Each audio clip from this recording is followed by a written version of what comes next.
Well, haven't I always? You're enshrined in my heart. The public is going to eat this up. Yes, I must admit it reads more like an adventure novel than the true story. Are you sure you haven't exaggerated? Just a tiny bit? Every single word in that story is gospel, and I can document it. No. I believe every word.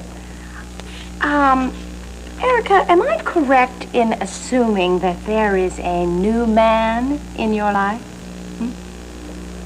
What in the world makes you think that? Oh, well, it's all so romantic. I mean, you and Jeremy alone on that primitive island. The two of you playing a Robinson Crusoe, he your devoted man Friday. I mean, there's a lot of speculation about that. Well, that's all it is. It's speculation. I mean, there's not a word of truth in it. Oh, come on, Erica. The two of you were seen all around town almost constantly before all of this happened. And he is a very handsome, virile man.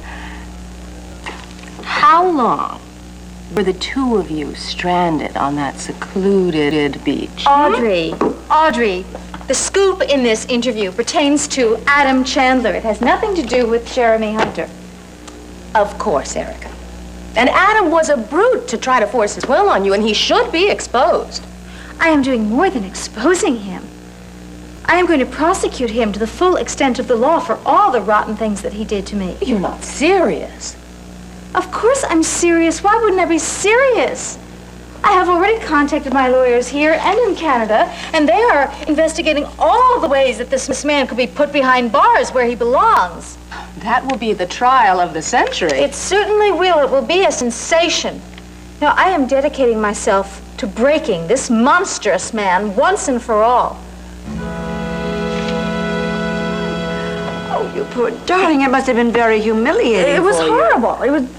They were all looking at me, and then they started laughing, and they yelling things at me. I just meant to crawl in a little hole and just die. Now, Hillary, you can't let those geeks make you feel one way or another. That Tad Martin ought to be wiped off of the face of the earth. Okay, fine. Where's Jeremy? He went for a walk before lunch. How did you enjoy the stables? You got some really great horses. I thought maybe the three of us could go riding later this afternoon. I'm sure the three of us would enjoy that. May I get you something? Oh, no thanks. I see you're busy shuffling papers. I'll just leave you alone. No, please. I'd like the chance to talk with you.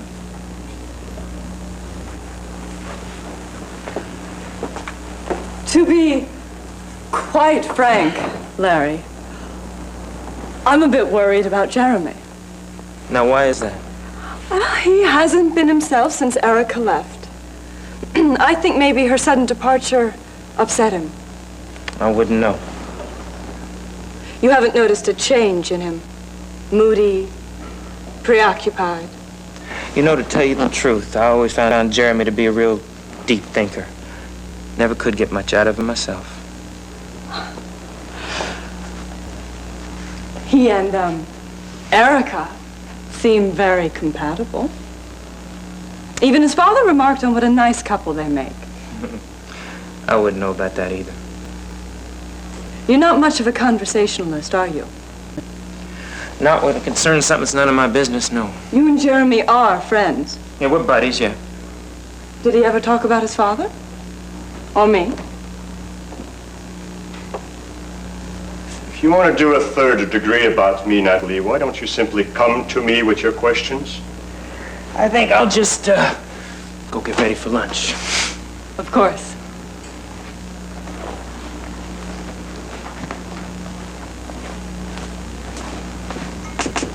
She's a pistol.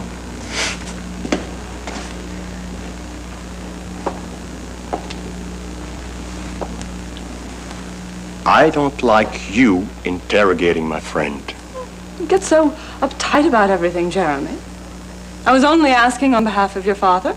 No, you were asking on behalf of yourself to find out if there could still be something between us. That's ridiculous. I know you, Natalie, and I know what you want.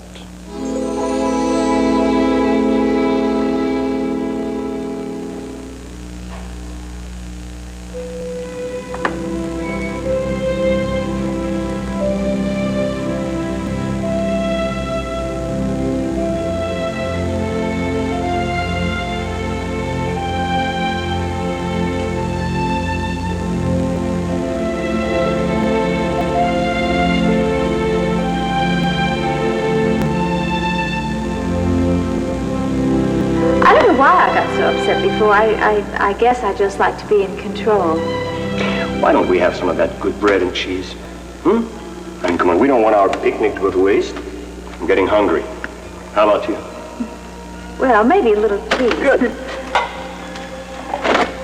I'm going to try to relax. I really am, Jeremy, but I have to tell you, I do get sort of claustrophobic. There's plenty of room here. Nothing's going to happen to you. I won't let it. Here. Well, I believe you. That's right.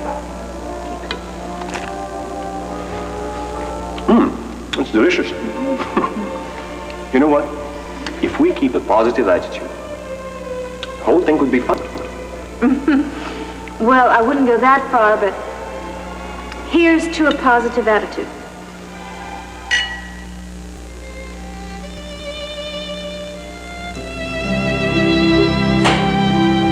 Erica? Your lawyer, Mr. Chambers, is here. Oh, yes, please send him right in. Mr. Chambers? Erica, wonderful to see you. You look marvelous in spite of all your harrowing adventures. Oh, thank you very much. Please sit down. So, what have you found out? Well, I did a thorough research on your chances of prosecuting Adam on the charges you set forth. Yes. Looked up precedents, etc. And what is the bottom line? That's what I'm here to present to you. You flatter yourself, Jeremy. I'm a realist, Natalie. Well, you really don't know me very well, do you? I know you only too well. All this prying and poking about in my private life, Has nothing to do with what we once were. it has everything to do with it. As a matter of fact, I could probably pick up where we left off right here, under my father's roof. You're disgusting to even think such a thing. You're angry because I can see through you. You're making hateful accusations because I chose your father over you. You're jealous, Jeremy. You have always been jealous. Jealous of a black widow spider who still has an insatiable desire to conquer every man within throwing distance? You see how vulnerable you still are. Not anymore. But underneath that cool facade is a woman still seething with rage because she could no longer have what she once had. What was that? Say it. I had your love. And I'd have it still if I hadn't married your father. You never loved my father. You married him for his power and his wealth. Must make it easier to live with. To think that I betrayed you. The truth is, Natalie, I don't think about you at all anymore.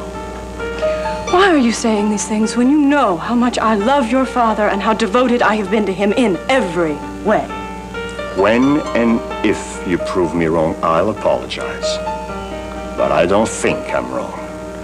Nor have I any desire to stay on here any longer. Jeremy. I'm leaving, Natalie. Not because I don't trust myself around you, because I don't trust you. Larry, get your gear together and that plane ready to leave.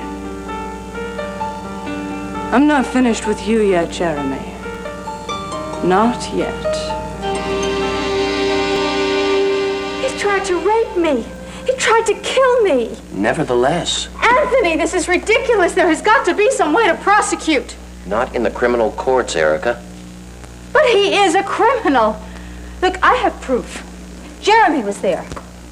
Well, I've checked with Adam's attending physicians in Pine Valley as well as Canada. And it's my opinion that no judge or jury would convict a man on a charge that could be disputed by medical evidence. Medical evidence? What has medical evidence got to do with this? The man broke the law. He could be judged as mentally incompetent due to his brain tumor and therefore not responsible. This is the biggest travesty of the justice system that I have ever heard. And I'm going to tell that to the Supreme Court. I know how you feel, Erica. No, you don't know how I feel. I had to run for my life. Well, I understand all that. And certainly we could seek legal actions in the civil courts on the grounds of holding you against your will, Yes. as well as damaging your career through the tampering of your film. Yes, so why don't we do that? Erica, we could bring a suit against Adam for several millions. Billions. However, the matter could be tied up in the courts for years, on the basis of who owned the film, had you the final approval rights before its release ad infinitum. Guess you're right. I guess you're right. Even if we did win the suit, we'd only get a few million. That wouldn't begin to put a dent in Adam Chandler's fortune. A large hunk of that would go toward legal fees as well as taxes. Now, there's only one way to hurt Adam. That's to hit him where he lives. How do you mean? I mean, take away his personal freedom. Look, Anthony, thank you very much. I appreciate all your time, all your effort. Well, if I could be of any further help. Thank you. I'll call you.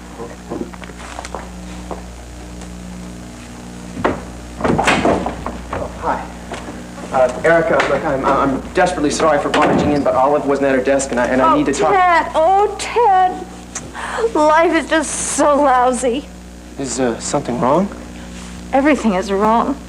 My whole world is just falling apart, and there's nothing I can do. Oh, well, then I guess it's a bad time to ask for money, huh?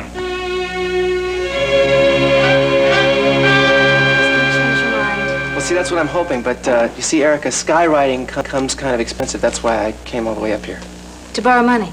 No, not to borrow it, to collect the prize money for the expose. My expose on the Colville operation.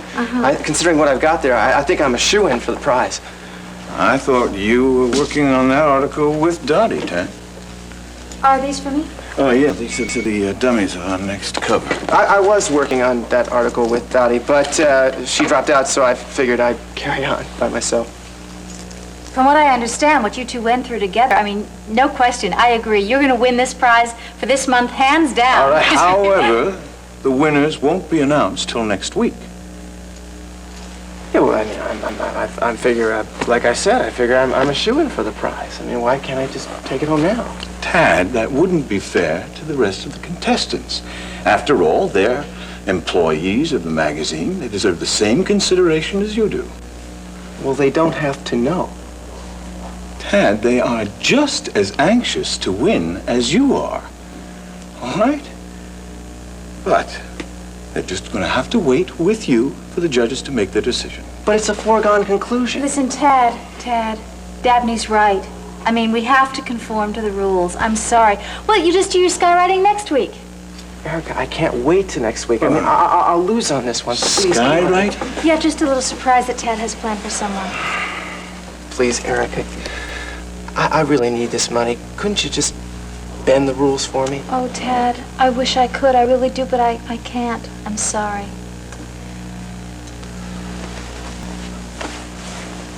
Thanks a lot, Dabney. Come on. It's not so bad. Think of the fringe benefits you had writing that article, all those plots.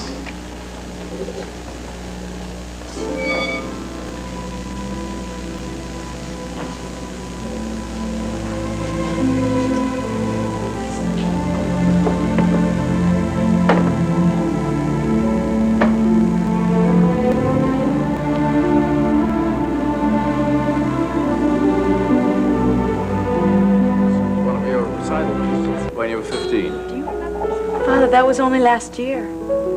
Oh, yes, of course, yes. Well, you've been away for so long. But now I'm home to stay. Do you know, I still cannot find that necklace you gave me last year on my birthday. You don't have any idea where it is? No, I don't have a clue. Maybe Sloan, I'm sure Myra would know exactly where that necklace is. Well, I'll go ask her.